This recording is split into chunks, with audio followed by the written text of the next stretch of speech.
Education যে আমাদের unit, সেখানে আমরা প্রতিনিয়তই যে বাংলাদেশের যে কোচদের উন্নয়নের জন্য কাজ করে থাকি, সেখানের এই ধারাবাহিকতায় আমাদের যে লেভেল এ, লেভেল 1, লেভেল 2 কোর্সগুলো আয়োজন করা হয়ে থাকে।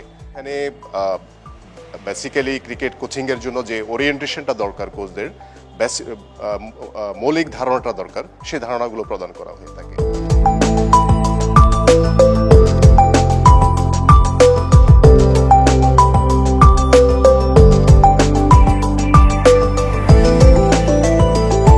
আমরা যেটা একাডেমিতে বাচ্চাদের সাথে যেই কাজগুলো করি সেটা কতটুকু শিওর এবং কতটুকু ভুল করতেছি, পারফেক্টলি করতেছি, আর যেগুলো অজানা সেগুলো জানার জন্য এখানে স্যারদের কাছে আসা।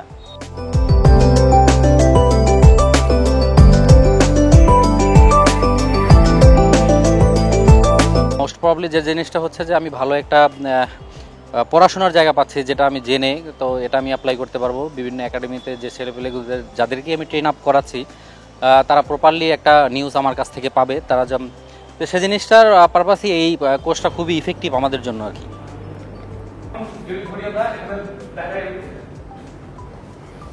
কোচিং লাইনে ঢুকছি, এখানে এসে লেভেল করার জন্য আসি। আর আমরা যেটা শিখছি সেটা একাডেমিতে, এগুলা এখান থেকে যা শিখবো এটা একাডেমিতে ইয়ে করবো, সেজন্য আমরা এখানে অংশগ্রহণ করেছি।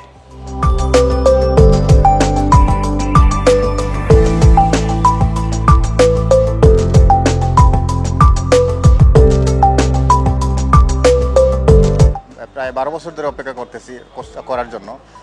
অনেক কিছু শিখতে পারতেছি এসে এখানে। ভবিষ্যতে আমার কাছে লাগবে, এখন গ্রাস লেভেলে কাজ করতে সুবিধা হবে আমার।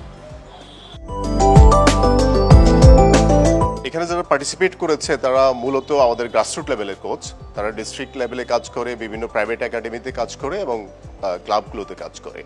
তো তাদের ফলো আপের জন্য আমরা দু ধরনের আমাদের ফলো আপ আছে। একটা হচ্ছে তাদেরকে আমরা একটা অ্যাসাইনমেন্ট দিই, যে অ্যাসাইনমেন্টটা তারা আমাদেরকে আবার এই কোর্সের পরে একটা নির্দিষ্ট সময়সীমার মধ্যে জমা দিতে হয়, এটা একটা।